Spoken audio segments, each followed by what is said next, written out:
In the event of an emergency, our JEA security department will contact 911 and coordinate any required evacuation. If the emergency requires an evacuation, use the stairwell, not the elevator. You will assemble at the First Baptist Church parking lot located at the corner of Ashley and Main Street. If anyone needs medical assistance or help with safety evacuating, please notify a nearby JEA security officer. Always be cognizant of the potential for trip hazards in your respective areas and continue to follow our COVID protocols. Lastly, please remember to keep your cell phones on silent and laptops on mute when not actively speaking during today's board meeting. So the safety moment today is excavation safety. So back in the mid-1990s, I remember I was here, we had a very serious trench collapse, which resulted in the death of one of our JEA team members. This was an incredibly tragic accident. And in his remembrance, we have named our new at the time, Ridenour Water Treatment Plant after Mr. Robert Ridenour.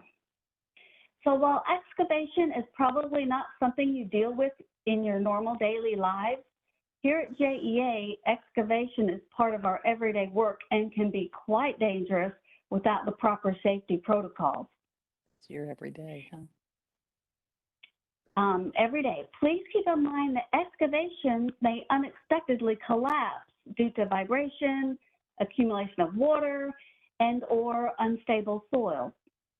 So to prevent collapse and potential injury, we commonly slope, shield, or shore excavations greater than 5 feet in depth. And we install safety fencing to warn against unauthorized entry.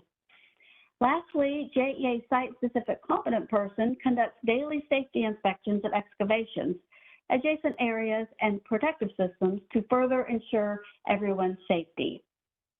It's been my pleasure to present the safety moment today. Please be safe. Thank you. Oh, thank you so much. Now turn it over to Michael Boland and see if Michael has any comments. Mr. Vice Chair, I do not. I appreciate the opportunity to speak, but thank you. Thank you. Comments from the public?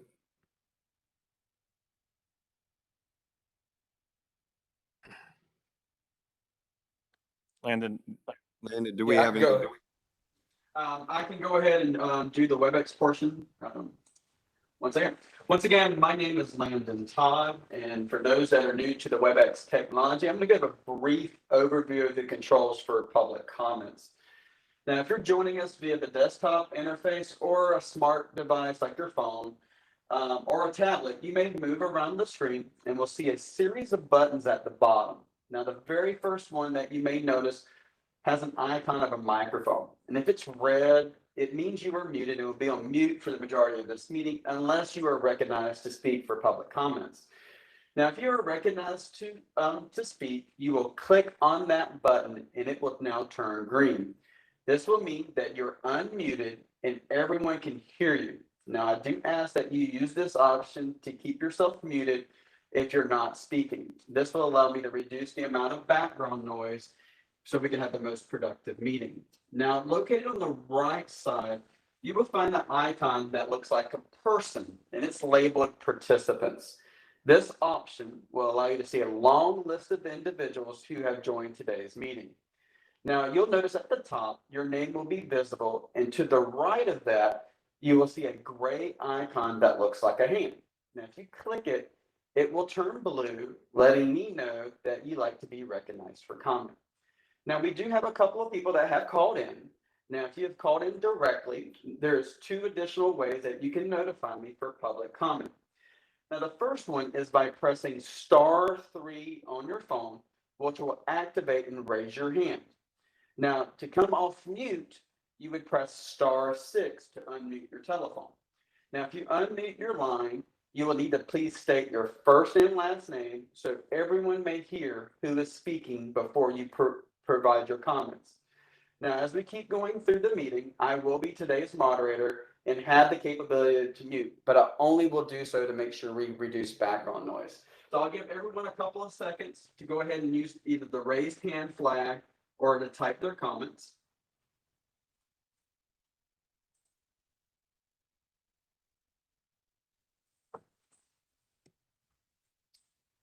Seeing none, I will go ahead and turn it back over to you. Thank you.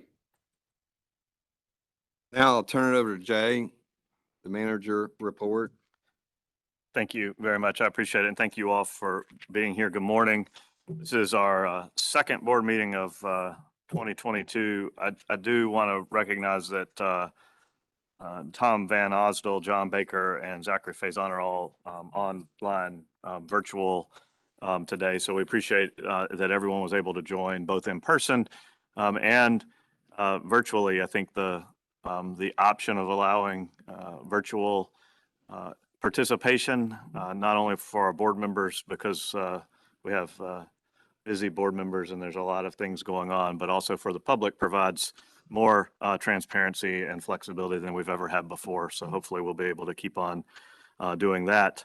And thank you to Vice Chair Bobby Stein for chairing the meeting in person today. We appreciate that. Want to cover just a handful of things this meeting. Since the last time that we met, we had a couple of different opportunities to support other agencies similar to us in mutual aid. Ice storms hit in Danville, Virginia, and in Conway, South Carolina. So we helped the city of Danville and Santee Cooper, who are public power communities like us, with mutual aid. We have people that will come and help us sometimes, and it's a really good system that we have in place. And I appreciate the folks that were able to go dealing with what was colder weather than what we're used to, and helping support other communities. Whenever we talk about improving lives and building community, we don't only mean right here, we mean working with other groups that are very similar to us. We've also had a couple of recognitions and awards. One of them is Restoring Communities Award. We were one of 10 Florida public power utilities that are recognized by the Florida Municipal Electric Association with this Restoring Communities Award, and it recognizes our participation in the mutual aid program and process. We were also named an outstanding utility by the Florida Urban Forestry Council. We have a really strong team of people that are in vegetation management, and we've been recognized for 2021 Outstanding Utility for being a champion in protecting and advancing urban forest industry in Florida. And this is a big deal for us because we have to be able to maintain the tree canopy and the vegetation, but we do it in a way that is appropriate both for the trees and for the system. I'm grateful for all the professional foresters, vegetation specialists, certified arborists, and engineering teams who work to build this infrastructure every day. We also were recognized by the National Arbor Day Foundation as a Treeline USA utility for our quality of tree care, training, and public education related to the utility. Wrote a word that I don't know how to say, Bobby. Arboricultural. Look at me, because you know I don't know. I know, yeah. Caught myself right in the middle of a sentence there. So anyway, it's I'm excited about the fact that we are doing such a good job with our trees and from the Arbor Day Foundation. We're also in February celebrating Black History Month, and this month marks JEA's 33rd year of celebrating.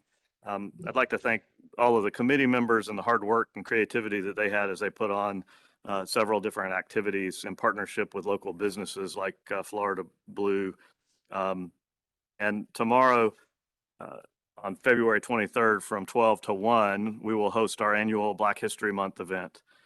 We celebrate Black History Month to honor the contributions and accomplishments of African Americans throughout our history that have too often been forgotten.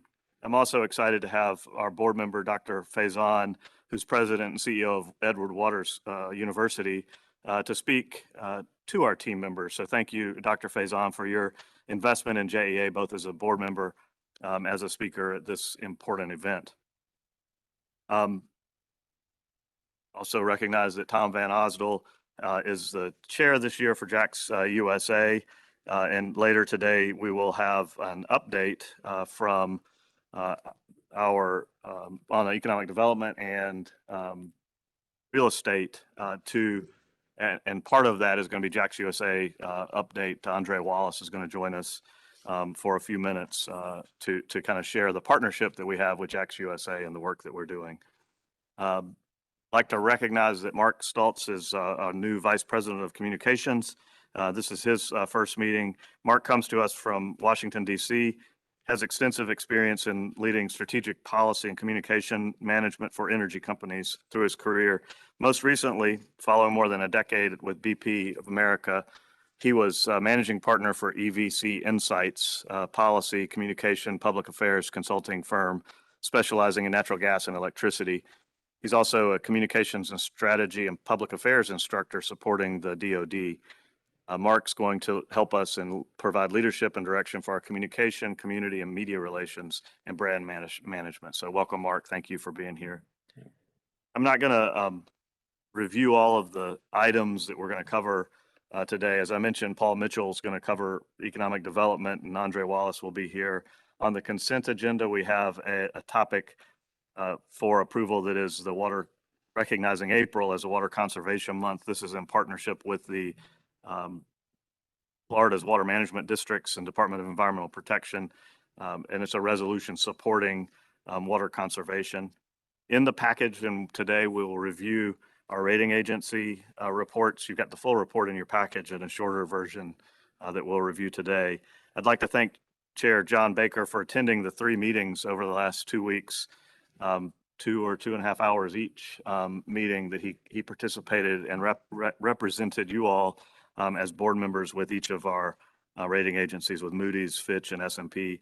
I think the meetings were important. They help determine credit rating that then helps determine borrowing cost, which then affects our customers as we try to make sure that we are controlling all of our costs as best we can. Took a lot of work to put together the packages of information that you'll see today that were reviewed with the rating agencies, and I'd like to thank all of the people that on our team that put that together, both within the finance group, but also an awful lot of data related to operations and the entire organization. It's a really good overview of what we do. Later this morning, Jody Brooks and I are going to review and give you an update on Vogtle. But in case you're not paying attention at that point, the short version is more delay and more cost. We'll spend a little more time going over some of the details. I also want to touch on fuel cost volatility in the report today. It turns out that we are part of a global economy that shows up in a lot of ways. Later, we're going to talk a little bit about supply chain and the events that go on with supply chain. We have reviewed and talked to you about cyber events, and we're trying to keep our system safe from that. But fuel is also impacted by world events. The last week of January, the February natural gas prices spiked by nearly 50%, and the volatility is continuing. Conflict and issues in the Ukraine will impact us. U.S. and Russia are 2 of the biggest oil producers in the world. Russia supplies 30% of European Union natural gas. There's a shortage of supply in Europe, and liquefied natural gas will get moved to Europe, and that will drive up prices here. So we have a strong team of people that are watching this every day, are trying to make the best decisions we can about hedging to be sure that we are able to stabilize our rates as best we can, our fuel cost for our customers. It's not just natural gas. Our coal supply comes from Colombia, and we have contracts in place with our suppliers. But in the beginning of the year, Indonesia, surprisingly enough, had an impact because they stopped all exports of coal from Indonesia, which meant that coal from Colombia needed to go to China and other places, and it drove up and caused supply constraints for our coal. So we have a team of people that are paying attention to things that are way beyond Jacksonville and Northeast Florida to try to manage and keep control over our costs the best we can. Fuel cost volatility is going to be a topic for us to consider for a while.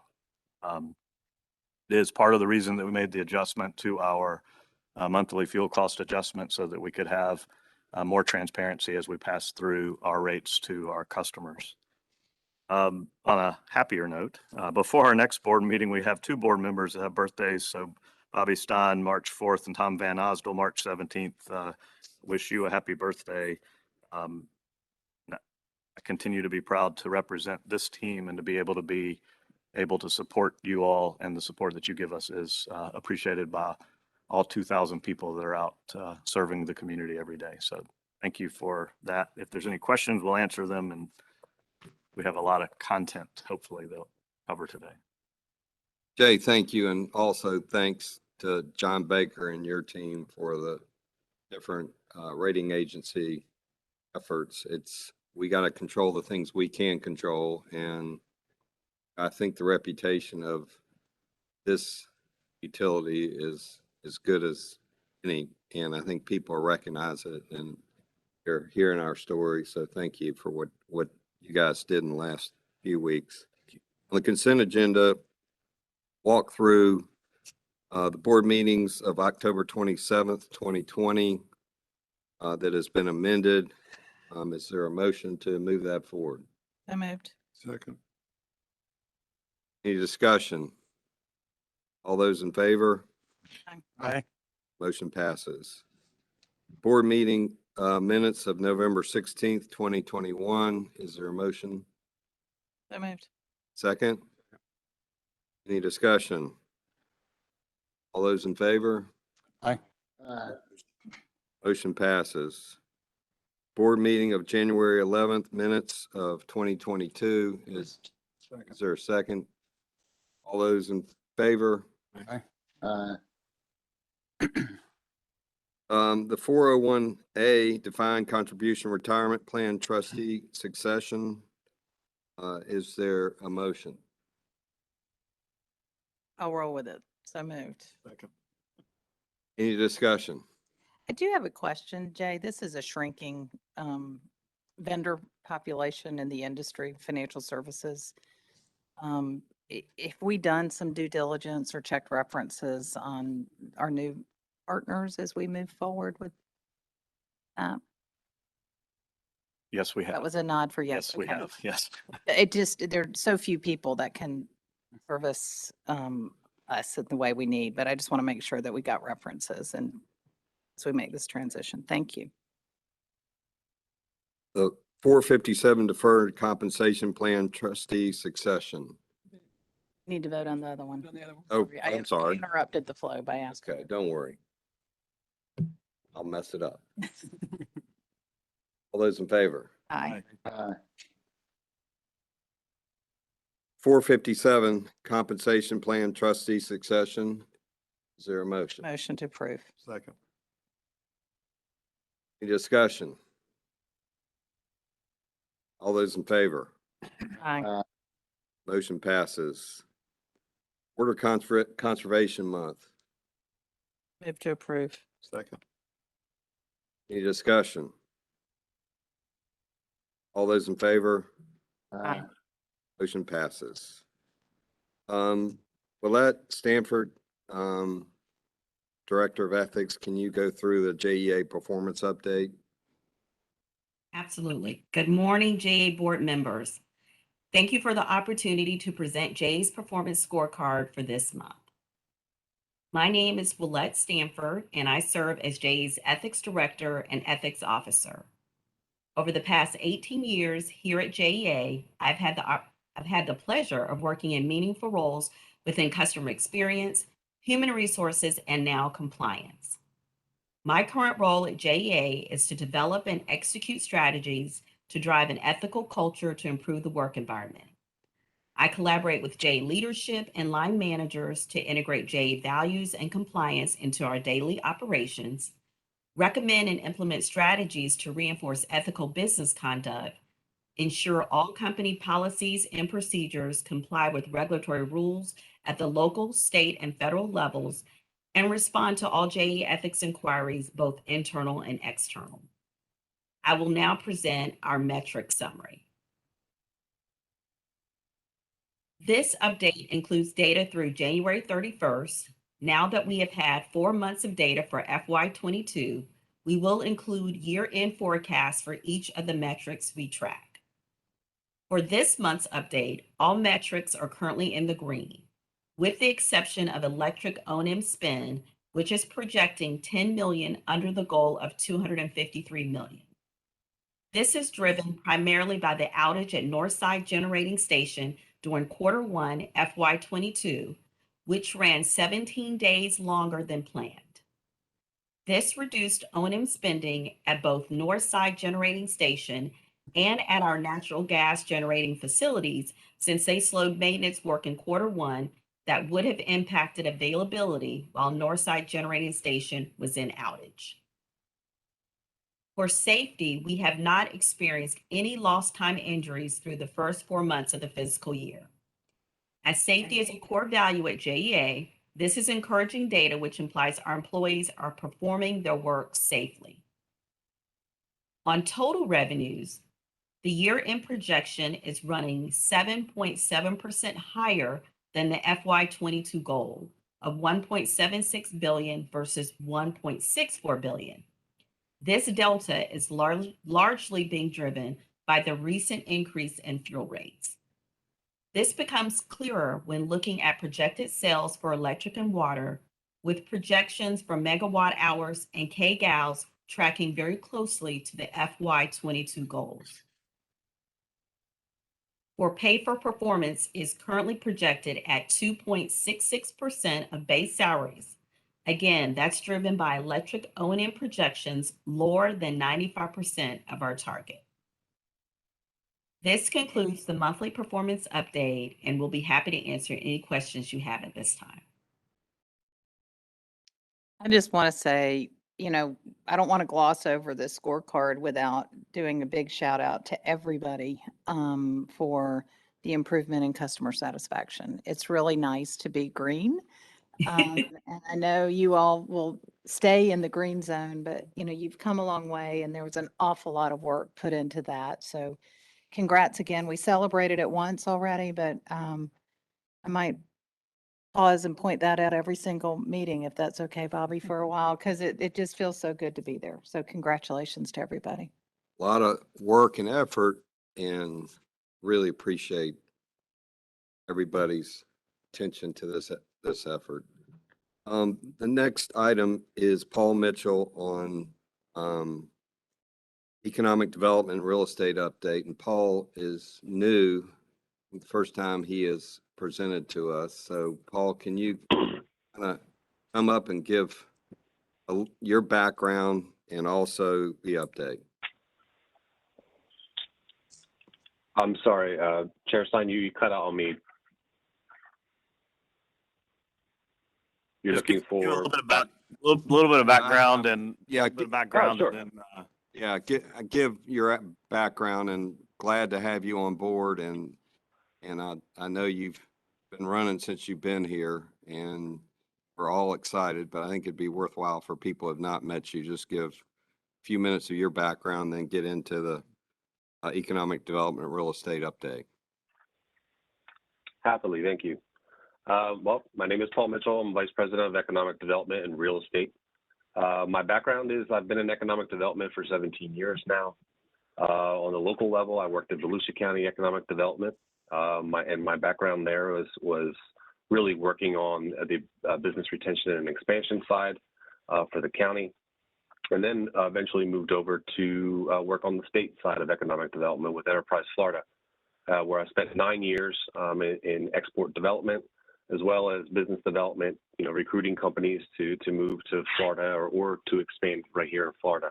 And had a great opportunity to help lead an amazing team of project managers and dedicated economic developers. And now it's been my pleasure to move and transition into this role. And you're right, Chair Stein, I have been moving, definitely hit the ground running. There's a lot of activity that's going on here in Northeast Florida, and Andre Wallace is going to be online with us, and he's going to give us some of that perspective. But it's been my pleasure so far to work with an amazing team, and I look forward to great things. With that, I'll go into the update, economic development and real estate update. This morning, it's my pleasure to provide an update on our real estate strategy, and economic development activities, which will include an update from Andre Wallace, CEO of JAX USA. It is estimated that JEA owns 15,000 acres in our service territory for the operation and maintenance of this utility system. Much of that acreage is utilized to house JEA's power stations and substations, water and sewer plants, office buildings and service centers, parking parcels, as well as unimproved land.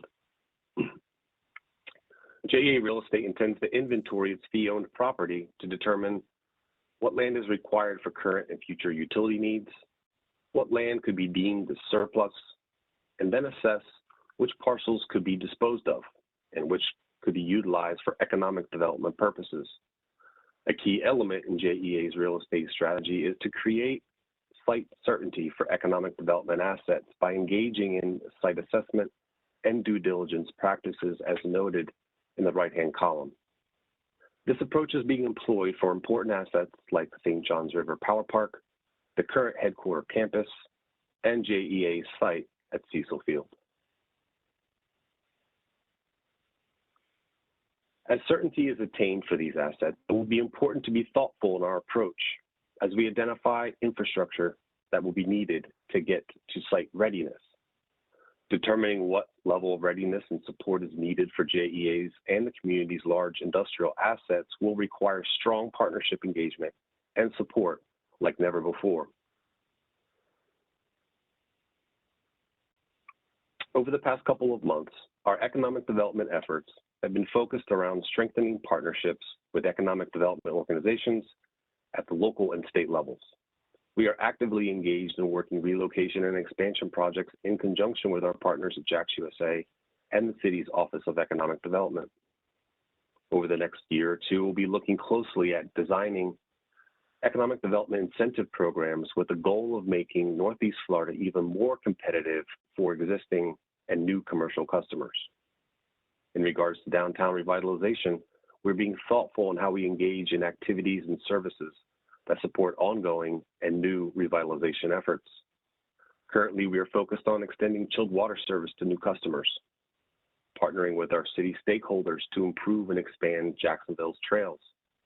We're also working with the Downtown Investment Authority to determine how we might support its street lighting project.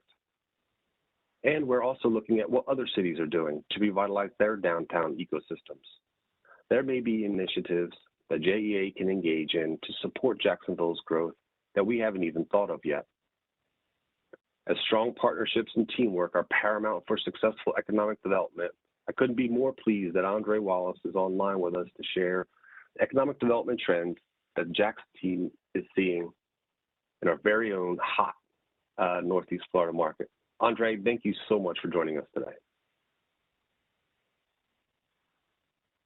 Thanks, Paul. The past 3 years, we've been extremely busy at JAX USA, 19, 20, and 21, and we do not see anything slowing down. If we just want to take a snapshot, total projects 19 through 2021 has been 201. We've got over 65 active projects right now that we're looking at. And so when you look at the actual screen in terms of geographic locations, we're trying to figure out where some of the companies are coming from. We're seeing a tremendous amount of companies here in the state of Florida, Jacksonville region, but we're seeing a lot of companies from the Northeast taking a very strong look at the Jacksonville region, and that is by design. Our marketing efforts are really targeted to the Northeast, to the Midwest. We're really targeting east of the Mississippi, and we're seeing tremendous success in getting companies to take a look at us. When you look in the middle of this slide presentation, primary target industries, you're seeing that advanced manufacturing and advanced transportation logistics has been booming for us for the last 2 to 3 years. I would say in our previous life here as a region, you would see financial services leading the way because of the situation from a COVID standpoint with office.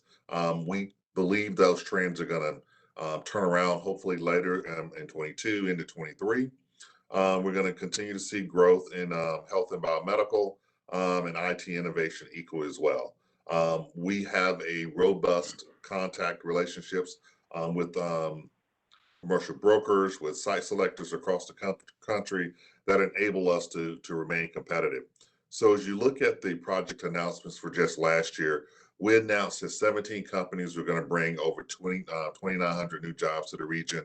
Capital investment was over 525 million in CapEx. And we're off to a great start this year. We've already announced 4 projects, over 400 new jobs, and over $239 million in CapEx. So we have a strategic plan known as Elevate Northeast Florida. And that strategic plan will conclude at the end of 2023. So we're going to start this year working on our new strategic plan for the region that will go into effect in 2024. And Jay's team, led by Paul, will be an integral part into how we begin to address our new strategic plan. Some of the things that we really want to focus upon is, as Jack USA has responded to 106 different manufacturing companies interested in establishing operations in Jacksonville, that's a significant increase in level of activity for us. We've never witnessed so many manufacturers looking in Jacksonville in the history of our city in such a short period of time between 19, 20, and 21. And we believe that, again, as I indicated earlier, we believe that trend is going to continue. Things that are driving the interest in no particular order has definitely been the quality of life demanded by the workforce, population growth in the Southeast, growth of our port capabilities and activity, quality and availability of our labor force, and business climate, as well as our international reputation. So many of these companies are represented, as I indicated earlier, by site selection professionals. And if we can't meet the requirements of those site selectors, they will scratch Jacksonville off the list of possible locations for future projects. So in this business, and Paul knows it equally as well, it's not so much about getting on the list.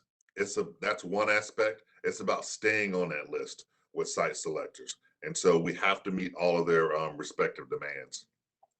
Some of the projects that we've had to turn away recently does deal with utilities. We've had most of the manufacturers have significant utility demands, and then the several that we've had to turn away were high water demand users, high electricity users, as well as wastewater. So when we sit down with the strategic plan and we look at being competitive, we're going to sit with Paul, we're going to sit with Jay and team, and really look at how we develop a new strategic plan that allows us to be much more competitive than we have been in the past. I do not like losing, and I do not like saying that we cannot provide the respective utilities that they're looking for. And so we're going to be working hand in hand with Jay and his team to develop a new strategic plan to really make this region as competitive as other regions in the Southeast and in the country. And so we wish to make ourselves available in any capacity as we partner with JEA and beginning the planning for industrial infrastructure in the future. And manufacturers provide high quality employment. And they create at least 2 indirect jobs for each person that they hire through the supply chain. So those are my comments today, Paul. Looking forward to working with you. We're going to kick off the strategic planning process in May. We're going to try to have a completed strategic plan that will be implemented January of 2024, completed by the end of first quarter of 2023. Thank you. See if you, there are Andre. any questions. Yeah, let's see, Paul, let's see if there are any questions of Andre from the board. Yeah, I've got one, Bobby. Andre, that's a great presentation. Thanks. For the IT and innovation, I'm surprised it's that low. Do you see that growing as more of a higher priority primary target, or what? Because I'm just thinking we have some capabilities maybe with dark fiber developing that aspect of it. I think we could link that in if the opportunity is there. Yes, I do see IT and innovation continue to grow for us as a region. We are marketing it heavily, and we are talking about from a dark fiber standpoint. We advertise that we have the NAP here. We advertise the capabilities of JEA.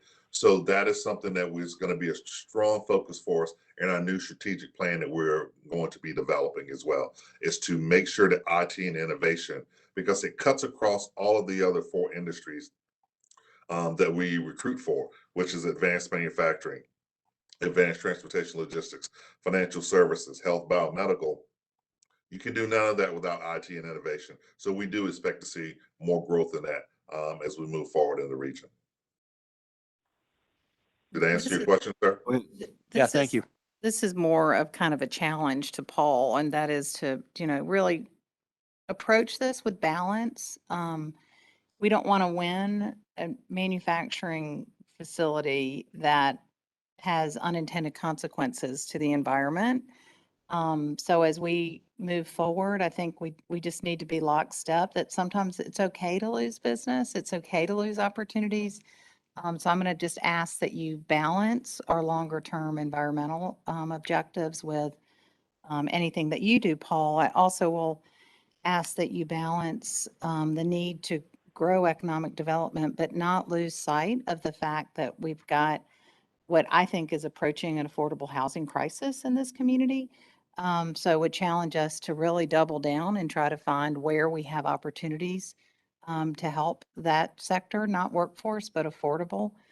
And would encourage, I know both of you are connected with the DuPont Fund, but the block by block study that we've just concluded there would be very helpful as you're looking at the core downtown growth. If you haven't plugged into them, I think you should. I think, Andre, you're very connected to Mari and what she's doing there. And last would just say, last time I checked, there are 20 opportunity zones in Duval County. We don't have good track record of leveraging empowerment zones or opportunity zones. And I would just encourage you to make sure that we don't lose that opportunity again.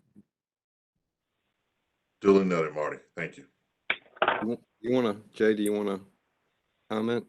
No, I think I appreciate the balance portion of this because we are trying to work with Jax USA and lots of other partners really to change the mindset of how we approach the projects. And I think that, Andre, I think you're right that in the past we have had places where we've had to say no. And even recently we've had some places where we've had to say no, except what we really said was it's going to take us longer than what their timeline is. Right. I think in the past we would have just said no, and now we're saying we can make these things work, but we have a longer timeline. And part of the reason we tie the real estate and the economic development together is because there will need to be, and we'll talk a little bit more about the IRP in the future, in the upcoming, but they're going to need to be new facilities that are built to be able to support some of the efforts that we need to have to continue to support economic development. And really it intertwines with the affordable living and affordable housing. And we don't lose track. We don't want to lose track of that. We have the leadership team talks about this, about being sure that we are taking into account the customers, that 40% of our customers that have trouble making ends meet.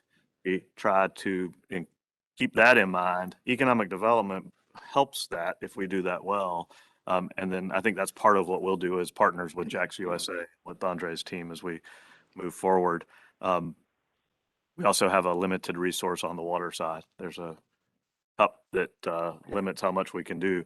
We have to pay attention to that in particular. So some of the it's called IT innovation, but if it is a data center that requires a very, very large amount of water, then there's an issue. We've had a couple of bottling companies, for example, where the water was going to be used and it was going to be sent away. Those are types of things that we might have to say we just can't comply with that. But the vast majority of these projects we support, and the spin-off of that, the spin-off jobs, but also the capital investment that doesn't get tracked here is the housing and the other parts of the economy that are supported by this, and we support that every day too. I appreciate your comments to stay balanced. That's important. I think we're balancing. I mean, in the past, we are pushing for new jobs today and quality of life. I mean, the growth has been substantial, not only in Northeast Florida, but Florida. And I just think I think what Marty's trying to say is we got to balance quality of life with the growth and make sure it's smart growth. Tom Van Osdale, if you're heading up Jack's USA this year, do you have any comments? Any thoughts that you have?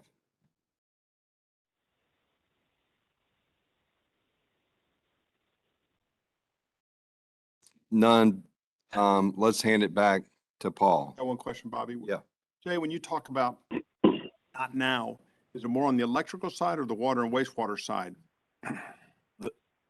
Paul, you may have to shake me off here, but I think the more specific examples that Andre was talking about have been large electrical loads, substantially large loads that would require not only substations, maybe some generation that was. Gotcha. The timeline is 5-7 years, and the folks need it in like 5-7 minutes, which might be. You know where the Yeah. where it might be. Yeah. Mr. Stein, if I may offer as well, my perspective from serving on the Land Use and Zoning Committee for the city for the last 3 years, chaired it last year. We're looking at no less than 1,000 applications being approved every 2 weeks. Dwelling units, townhomes, single-family homes. So the concomitant growth on the residential side is very evident in what we see in our work. Thank you. Bobby, Back to you, Paul. Bobby, can I make a comment? Sure, absolutely, John. This is the first I've heard of us turning down business because we weren't ready. And I think it's incumbent upon this board to be very well informed about what we need to do if we want to get ahead of some of these projects, if we have to build extra capacity, whatever it is, we cannot let JEA be an anchor that's holding back good development in this community. And I really want us to take a proactive stance on this. And when we turn down something, it ought to be because we've thought about it a lot and it just doesn't work for us, not because we didn't think about it and we didn't get around to it. Great point, John. And Chair Baker, I think I want to clarify that I don't believe that we have turned down anything. We have had requests that have come in that have been taken longer than the requirement that people had. And the change in our mindset is that we're going to be more prepared. It's the reason we have Paul here. Over the last 3, 4, 5, maybe 10, maybe forever, we have told people no. And I'm not sure we've been as good a partner with Jack's USA as we needed to be in the past. I believe we've changed that mindset. And we're going to continue to do that. And so I think that there have been other opportunities that we have done significantly more than we've ever done in the past, and it was lost for other reasons. So some of the losses have not been because of JEA, and some of the wins, I think we've also been able to support Jack's USA. And I think and then Andre, you can, if this is incorrect, then regret asking this, but if that's incorrect, if you'll let us know now or later, I believe we've made strides in the last 15 months to be better than we've been in the past. But I appreciate we can't be the reason, and it is the main focus and the reason that Paul and his team are on board to be able to avoid exactly what you just said. Jay, we're a strong partnership together. JEA and Jack's USA. It's great, and that's one of the reasons why I brought these comments up. This is not a criticism. This is about preparing us to be even more competitive. And those particular projects that we were unable to respond to those site selectors, it's not because JEA did not want to do so. It was a lot about timing. And so that's why having the conversation about the infrastructure build out is important in this next strategic plan. Any other comments from the board? Back to Paul. Thank you, Chair Stein. I just want to thank everyone for the comments and feedback. That is incredibly important. Andre, thank you so much for taking the time to present with us today and sharing your thoughts. And I just want to turn it back over to you, Chair Stein. Thank you. Paul, thank you, and we're excited to have you on board and your team, so thank you. And Andre, as always, we appreciate your partnership and what you do for the city of Jacksonville. Now I'll turn it to Greg about the septic tank phase out community outreach. Thank you, Chair Stein and board members. Good morning, and thank you for this opportunity to present to you today. My name is Greg Corcoran. I'm the manager of community involvement and project outreach. My 4-person team, which is commonly referred to as project outreach, is responsible for both proactive and reactive communications with our customers prior to, during, and after all JEA water, sewer, and electric projects. We also handle the community outreach for the septic tank phase out program, for which I'm here to provide you an update on our activities this morning. As you are aware, the septic tank phase out program is one of the most impactful and high profile projects currently underway here at JEA. These important projects, which the first 4 are located in the area of Northwest Jacksonville, are transformative for these underserved neighborhoods by not only eliminating septic tanks and providing fresh, clean water, but also removing harmful nutrients that can find their way into our local waterways. I wanted to start with a quick high-level update on the status of the septic tank phase out program. The current program was approved by the Jacksonville City Council in August of 2016. This program and its projects are a partnership between the City of Jacksonville and JEA. Over $87 million have been allocated for the program overall, which the current projects are in various stages of progress, which are represented by the blue bar chart on this slide. The project names are noted in blue on the left. When these projects are completed, we will have provided access to approximately 3,409 properties to the JEA sewer system, abandoned the existing septic systems, and provided potable water service for those in need. The percentages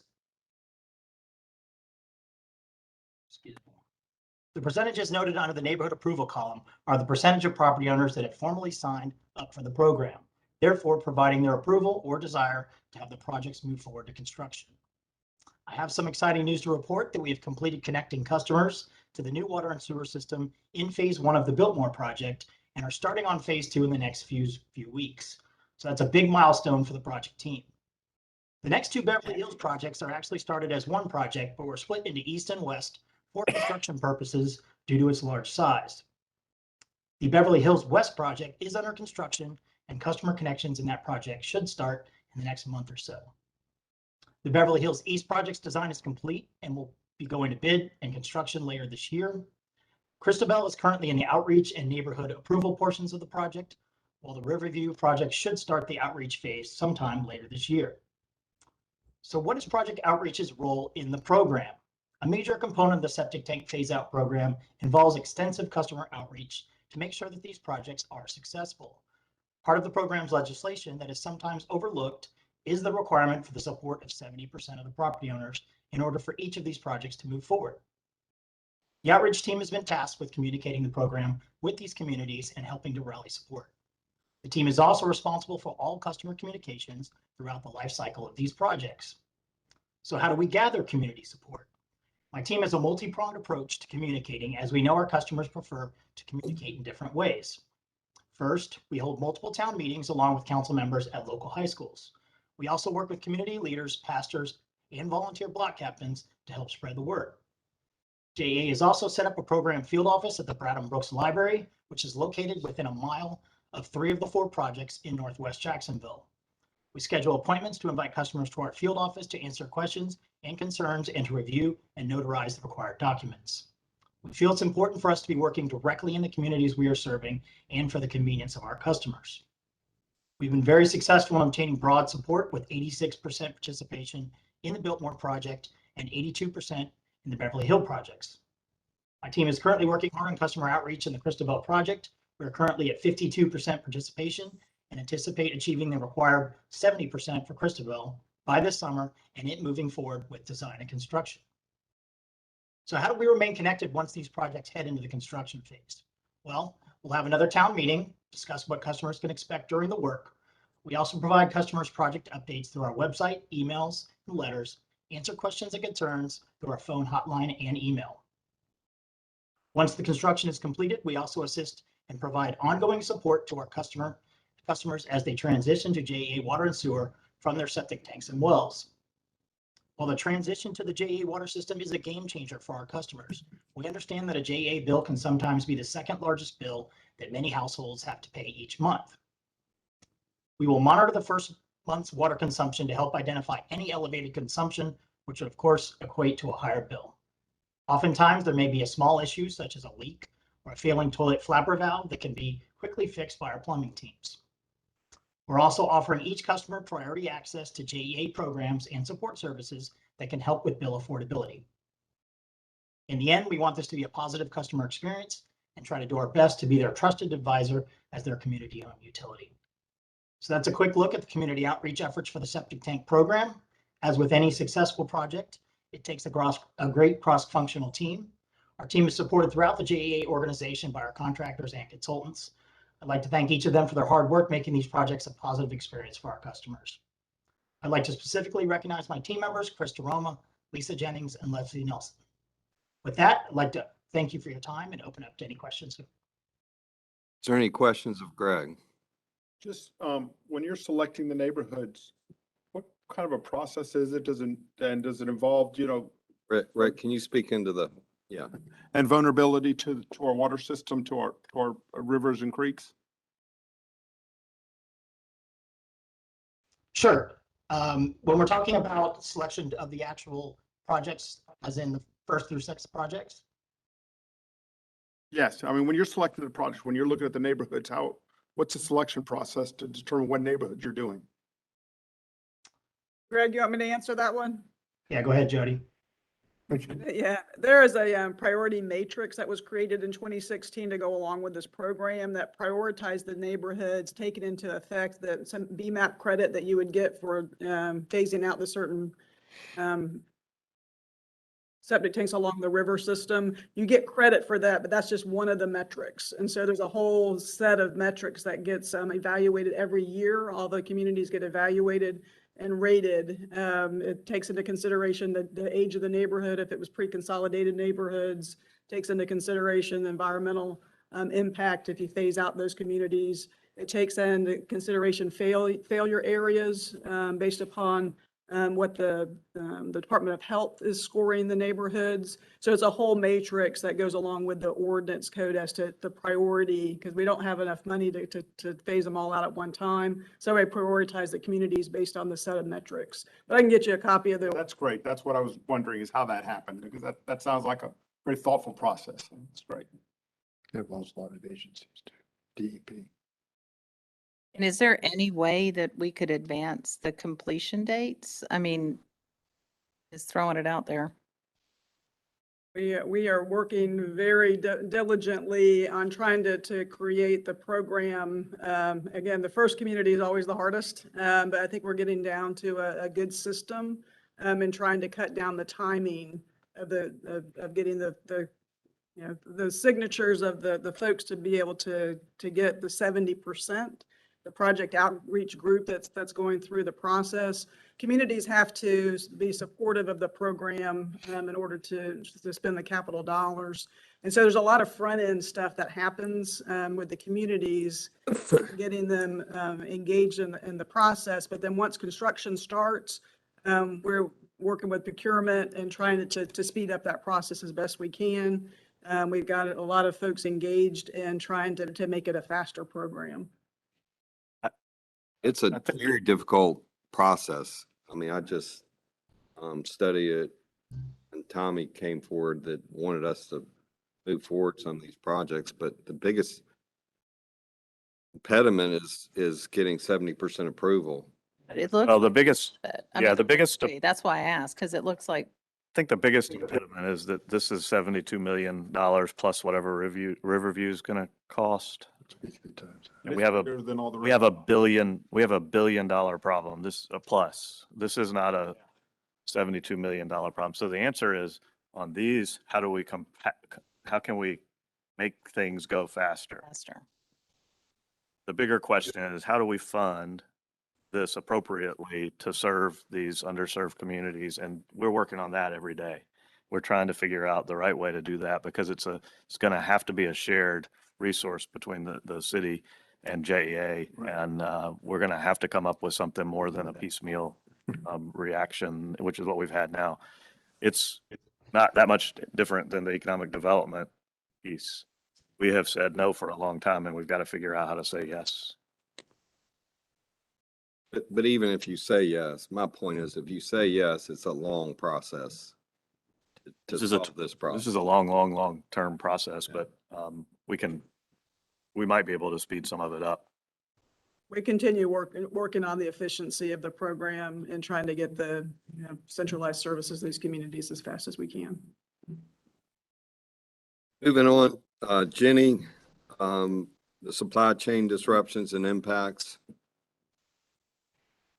Yes, good morning through the chair and good morning board members. My name is Jenny McCullum and I am the Director of Procurement and Inventory Planning and the Chief Procurement Officer for JEA.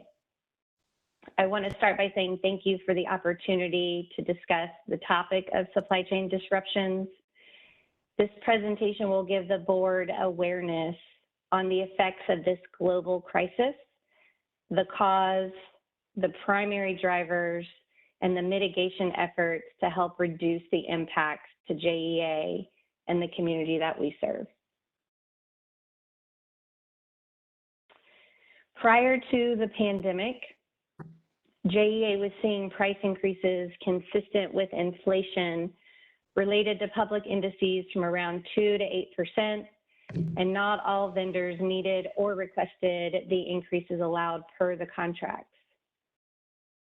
JEA started to see major disruptions around the beginning of 2021 and felt the impacts across most of our inventory items. The specialized electric items were hit the hardest at first, followed by our water, wastewater materials, and then our safety items. More recently, though, we have felt impacts across all commodities, including execution of our capital projects. So these disruptions are due to the lack of raw materials, transportation issues, and labor shortages. The primary drivers were the pandemic, storms in the Gulf, and then followed by the ice storm in Texas. These events caused many manufacturers to shut down their plants, to reopen later, which put us and everyone else behind the supply chain curve. So what does this mean for JEA? All of the areas of supply chain are being affected, which starts with the manufacturer's inability to source raw materials, transportation issues due to port closures, shortages on the shipping containers, increased fuel costs, and lastly, difficulty in hiring staff, which has prevented most manufacturers from meeting normal demand, resulting in a reduction in capacity. The raw materials that are affecting us the most are steel, copper, resin, aluminum, brass. The materials most impacted are transformers, PVC and ductile iron pipe, valves and fittings, wire and cable, manholes, PPE, and safety supplies. So as an example, JEA's manufacturer of single-phase pad mount transformers has drastically reduced their number of orders they'll accept due to labor and raw material shortages, shifting their capacity from producing 3,500 transformers a week down to 1,500 a week. So they can't perform at the levels they were performing pre-pandemic, and we're seeing about a 58% reduction in capacity.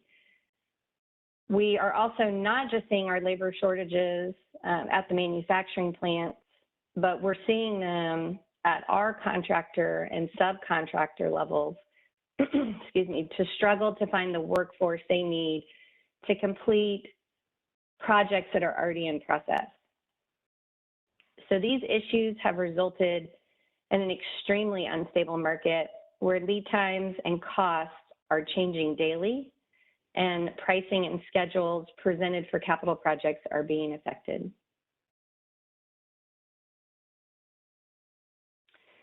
The impacts to JEA are the higher costs, the longer lead times, and project delays.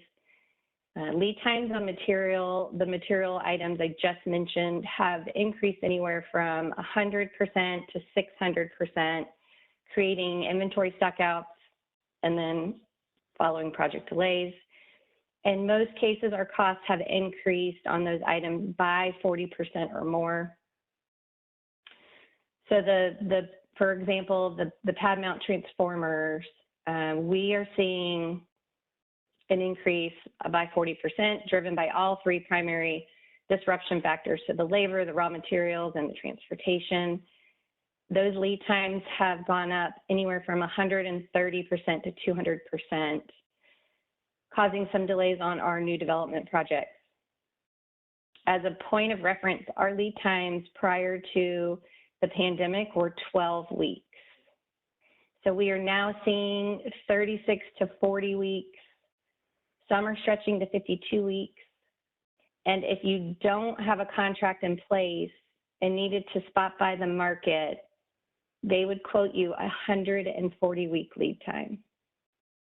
So that would be a delivery of almost 3 years after order placement for this type of like single phase pad mount transformer. On the water wastewater capital projects, we're seeing equipment delays on larger water wastewater plant equipment, such as blowers, pumps, and generators. And we're seeing that across the board. It could be a month delay, it could be 8 months delay. Some are even still unknown.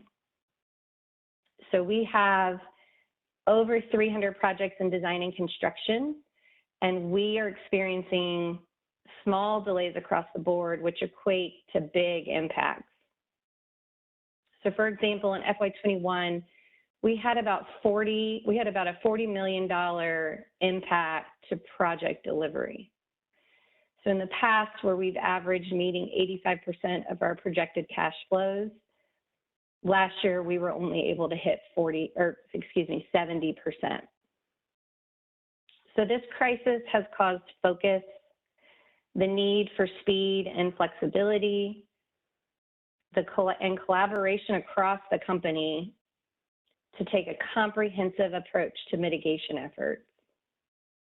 So we are adapting procurement and planning practices to increase inventory min-max levels and more frequent ordering. We're reducing terms to new contracts, and we're adding in flexibility to make price adjustments to align to the changing market.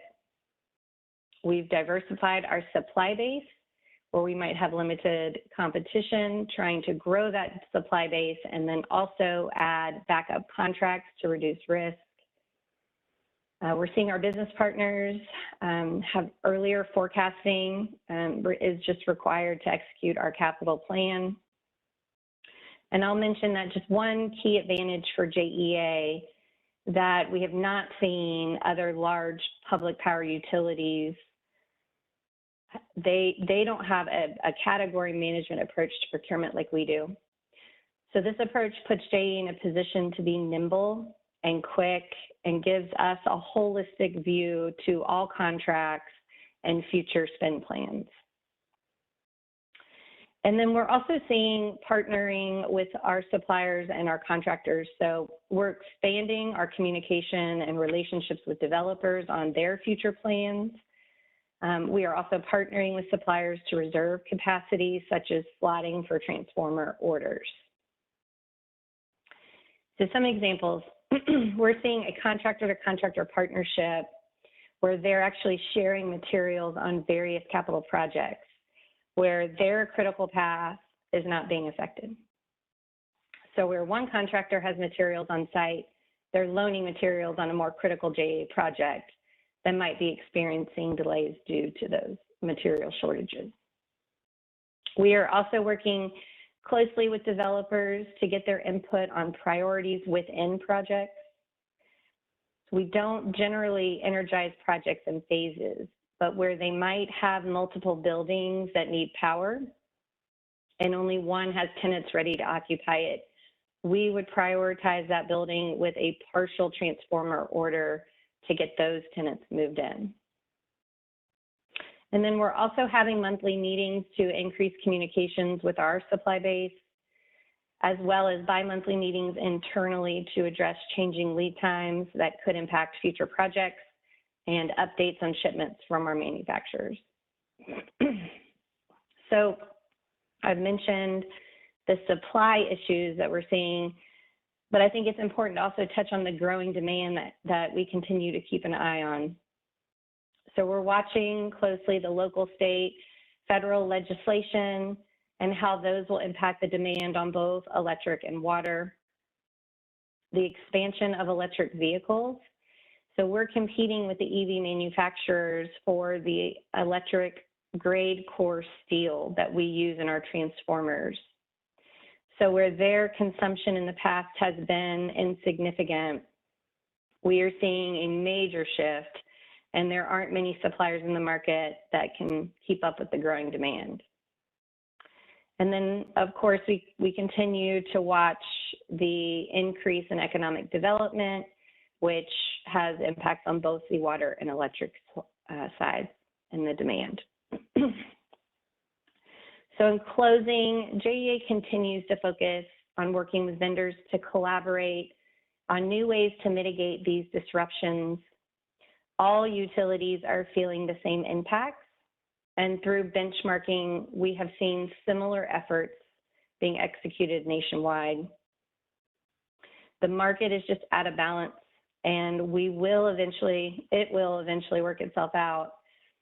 But until then, JEA is continuing to be flexible in ways to rethink the way that we do business today. So a great example would be our utilizing refurbished transformers, which are old transformers we normally would dispose of. We can refurbish and reuse those. So with the increased communications, in turn, it has built trust that everyone is doing everything they can as a unified effort to continue to build this community. I appreciate the time today for me to share this information, and I'm happy to host any questions. Questions from the board? I'm living it every day. I think we all are, yeah. Yep. Jay, do you have any comments? Well, I will say that I appreciate the effort that both the there's a lot of teams that have to be involved in how this works, from the people that are dealing with and communicating with our customers to the supply chain team to the engineering operations. It touches all parts of our business. And we've made pretty good progress up to this point. But there's likely going to come a time whenever we are not going to be able to meet some deadlines and some schedules. I suspect that when that happens, you all will get phone calls, and I want to ensure you and reassure you that we are doing everything we can on our side to do this. The other impact this is going to have is longer term on our capital programs, as we have these very large capital programs that we talked over the last year. We've talked about whether we're going to be able to meet and execute the dollar amount. One of my concerns is that we will absolutely be able to meet the dollar amount, but we won't be able to get as many projects done because the timing and the dollar, it's going to be more expensive. All of that has an impact on our customers, which is what we have to kind of keep in mind. So how do we serve? How do we say yes to economic development? How do we say yes to new development otherwise? And how do we serve our customers and be prepared for storms and do all the things we do? So this is more of a kind of an intermediate sort of a heads up to let you all know this is going on, and we'll keep an eye on it and then come back as there are changes that we need to update. So thank you, Jenny. Thank you for the work that the whole team is doing to try to stay ahead of this. It's concerning. And we ended this with, as we benchmark and look at what other people are doing, that we find out that other people are dealing with the same thing, which isn't really it's not all that comforting. It's across the board. There's lots of places that are having trouble. This transformer issue is a real issue, yeah. Transformer issues are real issues. Pumps, we have a water reclamation facility that the timeline on our pump used to be a year and now it is, we don't know yet. I love the notion that we're refurbishing old transformers though. I mean, so in periods where you can't get supplies, you get real creative, right? And we've got a bunch of creative. There was I imagine we did this here, but water meters used to spend a lot of time and effort to refurbish water meters in the utility career I'm talking about. And then 20 years ago, 15 years ago, it cost more to refurbish them than it did to buy them new. And so we scrapped a bunch of brass water meters. Same thing with transformers. There's a point where it doesn't make sense. We're gonna have to revisit all of those things now to make things last longer and refurbish. And Should all watch the Apollo 13 movie again and when they brought the astronauts down with the box. So, we've got a bunch of creative folks. Hey, crude question. So, I got on a supply chain and all that kind of stuff, but so far there hasn't been any like litigation issues, breach of contract or anything like that yet, right? not on either, Good. not from, there's Either not end. from people that are getting our service that we're getting from vendors or vendors to us at this Right. point, right? Okay. And I don't think there's a consumer out there, or one of our, Everybody's Everybody's facing facing it. this issue. We Everybody. just gotta, as you said, Marty, be very creative and thoughtful and have great teams like we do. And Jenny, thank you. When you Ray- get the calls, send them to me. Yeah.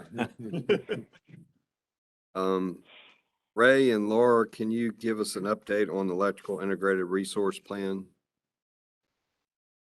Yes, be glad to. So good morning, Vice Chair Stein. Good morning, board members. We are pleased to provide you a very brief update on JEA's Electric Integrated Resource Plan. I'm going to provide some background information and I'm going to go over the overall process and then I'm going to turn it over to Laura as she does a deeper dive into our stakeholder engagement. So we kicked off the IRP in September of last year, and we provided an update to the board shortly thereafter. So just as a reminder, the IRP is core to our business as it will provide direction on JEA's long-term power supply plan. The plan will balance between, I think it's the three cornerstones: reliability, economics, and environmental benefits. The evaluation is going to include looking at our existing generation resources, future energy requirements, as you've heard some about today, fuel pricing, demand-side management, regulations, customer-sided generation, and of course, electrification. So looking at the process, we're going to evaluate the future needs and new resources. We're going to analyze various solutions, gather stakeholder feedback, as Laura is going to go into. And then finally, we're going to identify the preferred options and action plans to put those plans in place. And we're going to keep updating the board regularly. So now I'm going to turn it over to Laura as she takes a deeper dive into our stakeholder engagement process. Thank you, Ray, and good morning, Mr. Chairman and all of our board members. We've now conducted 2 of the 8 planned stakeholder meetings that will span 2022. In January, we oriented the group to each other and to us and to the process. We also presented a very well-received JEA 101 so that they had a deeper understanding of the actual assets that make up our grid. In February, just a few weeks ago, we presented 6 proposed scenarios, and you can think of these as views of how we think our resource mix might be designed to match a wide range of conditions in Northeast Florida over the next 30 years. And on the future slide here, we have a list of those 6 scenarios. We were delighted because our stakeholders in February, even more so than in January, had a ton of questions all throughout the presentations. These covered some topics that you might expect: environmental rules, new technologies, timelines, and costs. So at our March 10th meeting and the five following after that across the year, we'll continue a deep dive into these scenarios, and also, very importantly, continue to ask our stakeholders to help us consider issues or angles or impacts that we've not thought of or not fully thought through, or that we need to give more weight based on conditions here in Northeast Florida. Mr. Chair, that concludes our report. And of course, we'd be happy to take any questions. And here you can see the meetings for the rest of the year as planned. Any questions? Bobby, just a comment. And again, I think this is a great glide path. We just need to make sure that we really keep track of the assumptions, because still a hell of a lot of unknowns out there. But as this plan gets some specificity to it or whatever, just that we got to all be on the same sheet of music for the assumptions being made. Yes. That's right. Any other comments from the board? I would imagine the community members who are engaged in this process have learned a lot, but have also been enlightened into some of our challenges. I hope they're saying how much they value this experience, but I also hope that they're sharing this experience within their constituency and their communities.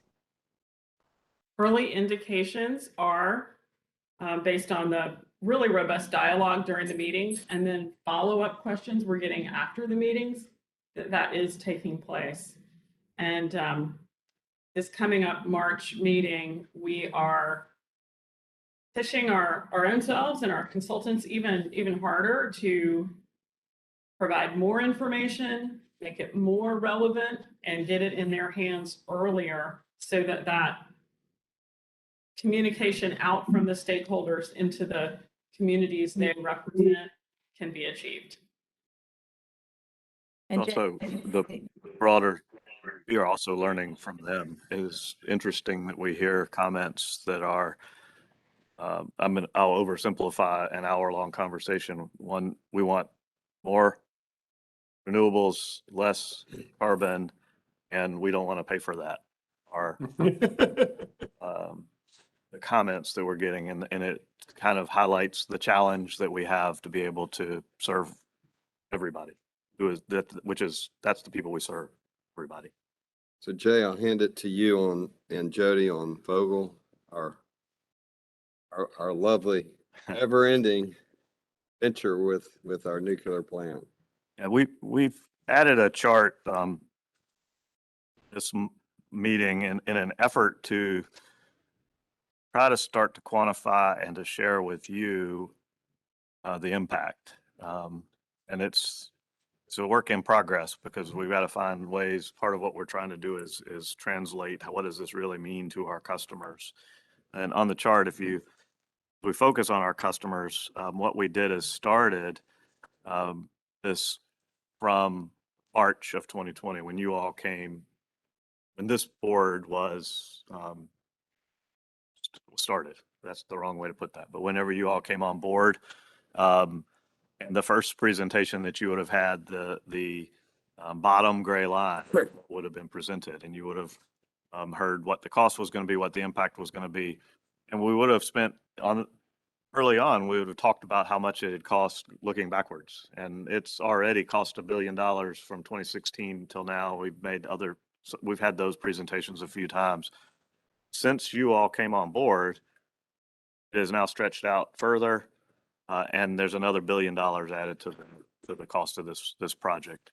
You'll see in the short term, there is some a tiny bit of savings. That's because we're only paying principal right now, and we will need to start paying principal and interest whenever it comes online.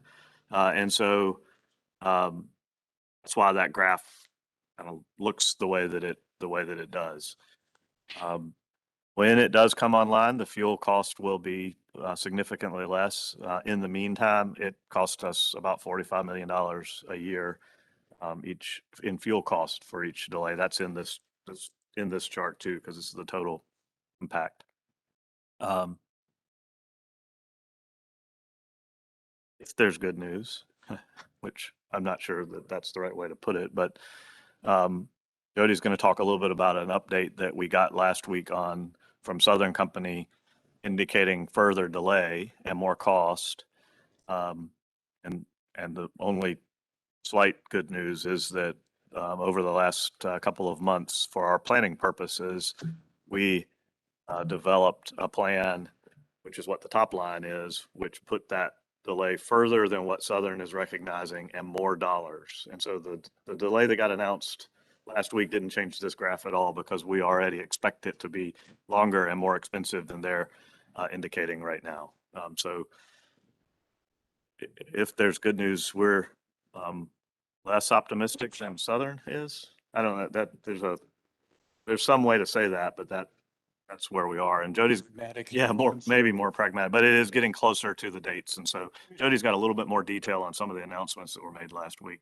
Yeah, thanks for the opportunity to talk about the latest update on Vogel, but Jay's already stole the thunder, more cost. It's going to take longer. But the flurry of activity that happened last week was really on the release of the earnings and financial documents from Southern Company. And again, they announced that the pushback of the tentative completion dates of Unit 3 and 4.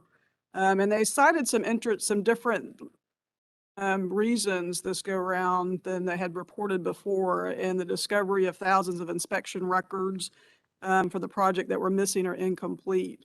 It's a quote directly from the earnings call from Thomas Fanning, Georgia Southern's chairman, president, CEO, that said that he was frustrated about it. We talk about this is the first plant to be constructed in the past 40 years. Well, this is also the first nuclear documentation that we've had to put together in the last 40 years, which we had found it sooner. We just didn't. That's a direct quote from Fanning. He told analysts and investors last Thursday, and this is hot off the presses as of Thursday. Monday was a holiday weekend, but trying to go through the 10K and the transcript from the testimony that Fanning gave. He told investors that Southern and its partners are addressing a backlog of tens of thousands of inspection records needing completion to support the system turnovers, and have worked through about 30% of them as of the report of Thursday of last week.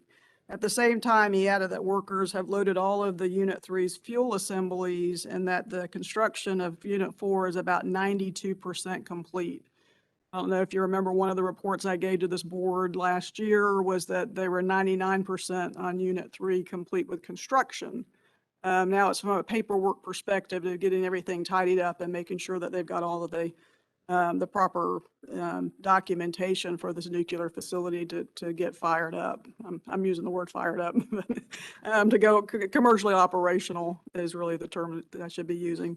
The revised schedule now, as they quoted last week, is that either the fourth quarter of this year, which I'm pushing it to December, or the first 3 months of 2023 is when Unit 3 is expected to come online.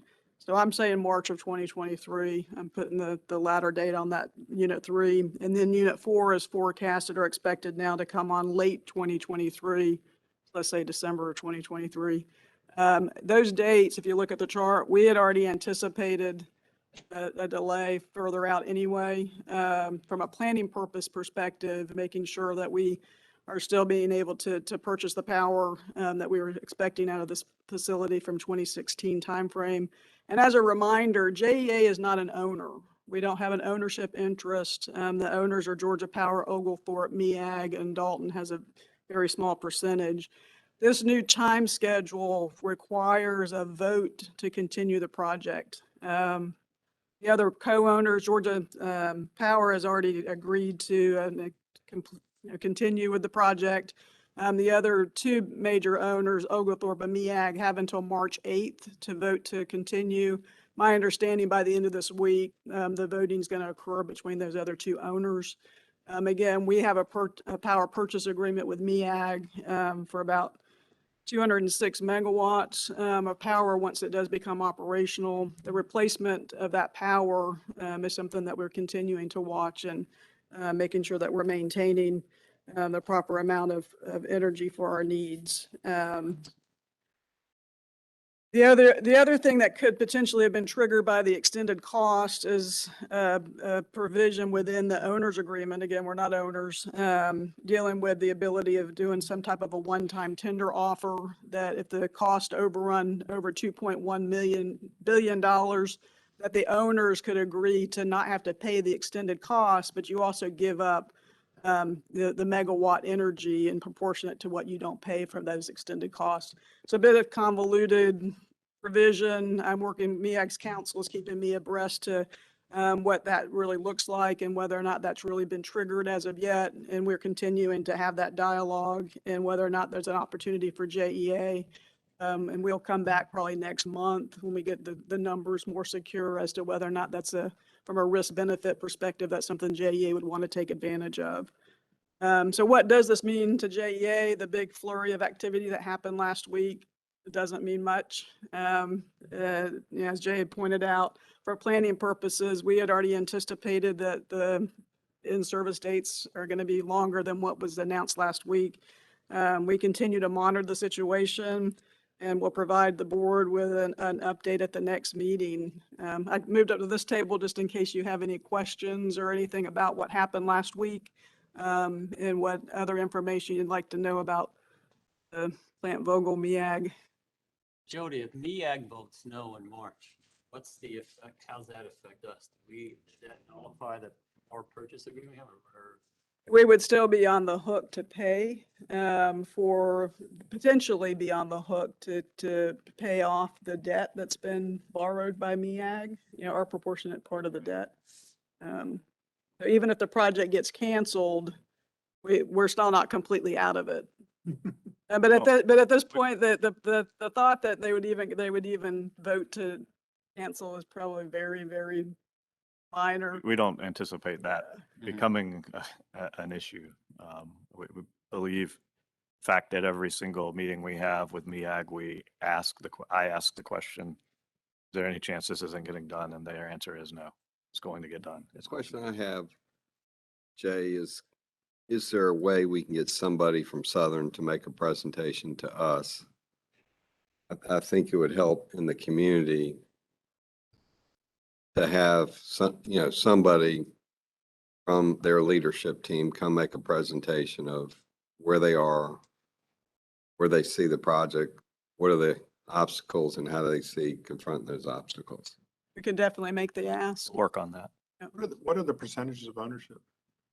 So the percentages of ownership, Georgia Power owns 45.7%, Oglethorpe Power 30%, MEAG 22.7%, and City of Dalton 1.6%. We have 10%. It's about $3 billion obligation. So we have 41.175% of MEAG's interest for the first 20 years. The math is too hard for me. It's 9 point something, but it's 10%. 10%. What, any number that you see, 10% is us. And the gross amount that's off balance sheet is about $3 billion, right? 3 point something, 3.1. Yeah. Guys, thank you and Joe, I appreciate you staying from a board perspective, staying on top of this. It's been very, very helpful. Joe, on the annual disclosure report overview and the rating agency presentation, but I just want to thank, Ted and Joe and their teams and John and Jay really putting the effort here, because this is something we can control. And the more that the rating agencies believe in us, I think the lower our costs would be on our debt, which is going to be very important in the future. So with that, I'll hand it over to Joe. Thank you, Mr. Chair. And good morning, Joe Orfano here. This is an overview of our annual disclosure report, or ADR, preparation for our board members. Our bond offerings and various bank liquidity facilities require us to file ADRs for the electric system and the water and sewer system to include DES, on or before June 1st of every year. Federal anti-fraud laws apply to any disclosures made by JEA in its bond offerings, and our board members have certain responsibilities pertaining to these disclosures. A few general responsibilities are: you cannot authorize disclosure that you know to be materially false or misleading. Further, you cannot authorize disclosure while carelessly disregarding information that could make the disclosure false or misleading. You must apply the elephant in the room standard that pertains to pressing financial or operations issues and how these issues are disclosed in the ADRs. Steps that can be taken by board members include actually reading the ADRs and raising questions to the leadership team or staff regarding significant issues. And we just talked about one of those issues right now with Plant Vogel. Having said that, board members are not required to analyze every word in the ADRs. You can reasonably rely on staff to prepare the ADRs. The SEC considers delegation to staff acceptable provided there is a sound disclosure process and continuing disclosure training. And I do stress continuing on the disclosure training. JEA's disclosure policies and procedures were adopted by the JEA board in 2015, and the current JEA board has adhered to these policies and procedures as amended in 2019. Our bond counsel, Greenberg Traurig, is currently reviewing these policies, and I will request minor ministerial amendments at the April 5th board meeting, at which time I will also report on our compliance with Section 7.5 of the policies and procedures. A couple of questions that you as board members may ask yourselves when reviewing the draft ADRs. Do you know anything that would cause you to question the accuracy of the disclosure or would indicate that this disclosure could be false or misleading?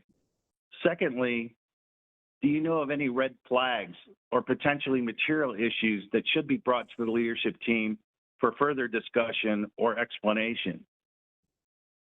Finally, while this presentation is directed specifically to you as board members, I have encouraged each of the JEA leadership team members to review the ADRs specifically regarding their individual areas of responsibility and apply that same elephant in the room standard.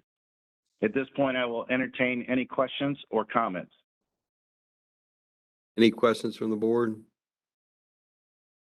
Mr. Chairman, I have a question. Go ahead, John. Joe, somewhere in the documents, it said that we as a board have received the ADRs by email prior to the March 22nd, this meeting, I think. Correct. Is that the document that was it isn't called ADRs, but it was done by E&Y? Is that the document we're talking about? Actually, the E&Y audited financials are an exhibit to the annual disclosure report, but the two annual disclosure report drafts for each system went out a little over a week ago to the board members, John. Could you resend that? I missed it. Absolutely. I Absolutely. think it'd be good to send it to all board members. Yeah. Will do. Thank you, Joe. Anybody bet. else have any questions? Joe, can you go through the rating agency presentation? Yeah. Certainly. And again, a tremendous shout out to Chair Baker for participating in all three meetings. While governance has been cited as an issue with prior leadership, the presence of Chair Baker in these meetings has, in my opinion, really improved our relationship with the three rating agencies. So I'll spend a little bit of time. As Jay mentioned, the full presentation is in the appendix to the board materials. I'll comment on the financial results because it's a wonderful story to relay for each system based on the fiscal year 2021 results.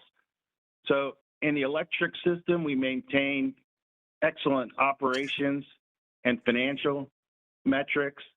Our capital program going forward includes a $1.35 billion project spend, with 79% of that spend cash funded. We repaid $201 million of outstanding debt last year for a total reduction of $2.5 billion since the peak in 2009. We also accomplished a significant debt defeasance, $104 million, with about $75 million of that variable rate securities. And we basically completed our early retirement debt program, which resulted in phenomenal debt service and fixed charge coverage figures. Last month, we defeased $75 million of bonds, $48 million at JEA, another $27 million at Power Park.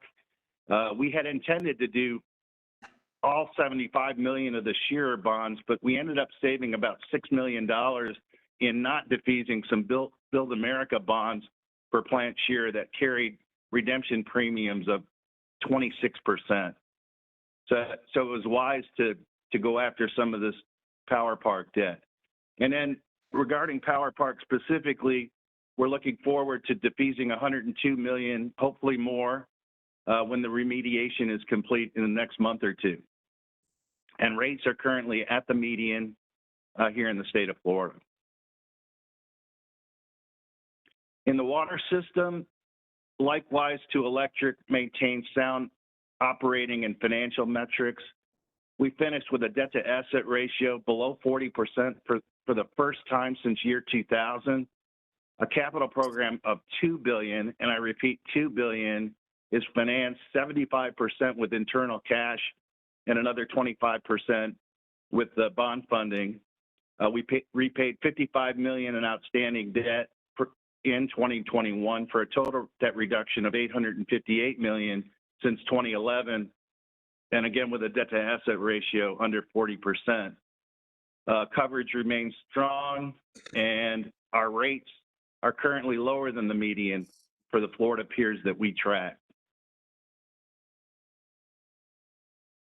Our metrics, and just to explain this chart, because we just did change this format a couple of years ago, we have the electric system on the left-hand side and the water system on the right. You'll see the declining debt to asset ratio over the past 5 fiscal years, coverage that's off the charts, and liquidity, which is superior for our ratings. I spoke about our debt management, which is extraordinary to see on a chart in terms of what we've done. And this does not include the debt that's imputed onto our balance sheet for the MEAG PPA. But if you look at this debt reduction of $2.5 billion, it's extraordinary since that peak. And we had a debt to asset ratio that was on par with financial institutions, not municipal electric utilities. So we're happy we've gotten this balance sheet in a position for future growth. I spoke about the variable rate debt reduction, which dropped the ratio of variable rate to total debt to 6% in 2021. This is our what we did accomplished, or Mr. Goldberg has rebranded this for us, our forecast versus our outcomes. You see all of these metrics slightly exceeding our targets, and these are targets that we relayed to the rating agencies last year. So debt service coverage, days of cash and liquidity, all superior to what we reported on. The total debt reduction came up a little bit short, only because we didn't accomplish the Power Park defeasance, and that's simply due to the timing of the completion of the remediation activity. So I would give that an asterisk for not accomplishing either the debt reduction or the debt to asset ratio, because the debt to asset ratio would have fallen to below that target number of 52% had we accomplished that defeasance. But the capital program is something we did have a conversation with the rating agencies about, because due to the supply chain issues that Jenny spoke about, we came up considerably short of our planned capital program in the electric system. And so we have cut back the fiscal year 2022 and 2023 figures to reflect these supply chain issues. And while we did forecast slight drops in unit sales and revenues, we actually ended up slightly positive. Jay and Ted had us look at this, the unit sales on a weather normalized basis. I think it's the first time we've shown this chart to the rating agencies on a weather normalized in a manner as opposed to just the raw unit sales. And you can see relatively flat unit sales for the past 10 years, but we have increased the base slightly, only slightly. We had assumed in the past 12 million megawatt hours. We've changed that to 12.2. So you'll see that in the forecast information. And then our rates have been solid and steady over the past 5 or 6 fiscal years. We intend to see, largely as a result of the MEAC PPA in the next couple of years, the need for slight revenue requirement increases, 1.5%, very manageable, and that reflects not only a 2.3% average base rate increase, but also the effect of the annual changes in our fuel costs that have recently come to fruition by this board for adopting a monthly fuel rate. So on the projection side, a wonderful story. Debt service coverage well above our targets, debt to asset ratio in the low 40s. 5 years ago, there's no way I could tell the board that was going to be our forecast. It's been an extraordinary 3 or 4 years. And then liquidity beginning to come down a tad bit, particularly in the latter years, reflecting a little bit of borrowing going forward. And then in the sources and uses, this is a new chart as well, which we thought was far more easy to follow than how we had presented this in the past. A shout out to Julie Crawford and her team. You see a placeholder for new debt in 2026 of 285. That reflects a placeholder for new generation, a combined cycle natural gas generating facility. And again, the IRP process is ongoing.